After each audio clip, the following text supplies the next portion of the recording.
mundo ngayon, nakita po natin, yung kabi-kabila ang paglindol, yung kabi-kabila ang mga giyera, yung pagtaas ng presyo, hindi na po itong mawawala. Huwag na po nating hangarin pa, nabababa pa yan. Hindi na po mababalik yan. This is the beginning of a woman who labor. Sabi sa Matthew 24, this is the beginning ng paghihirap ng tao. And, Christian, what are you doing? Ito pa ang isang napansin ko. Sabi ko nga, walang kabuluhan din eh. May mindset din eh, kagaya ng Ecclesiastes. Makikita po natin. Bakit?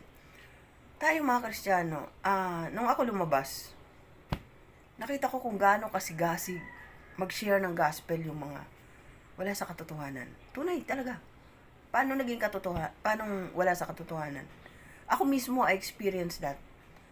Na may naglapit sa akin, mag-share ako sa'yo. Hindi ako umibo. Hinahayaan ko siya magsalita. Share ko sa'yo yung tunay na Diyos. Napatingin ako sa kanyang ganon. Then, she continue. Ang tunay na Diyos ay Diyos Ina. See? Diba? Saan mo kinuha yun? Saang Bible mo kinuha yan? Pero ang sigasig nila, bawat kanto, nandun sila. And, nahiya ako bigla sa sarili ko.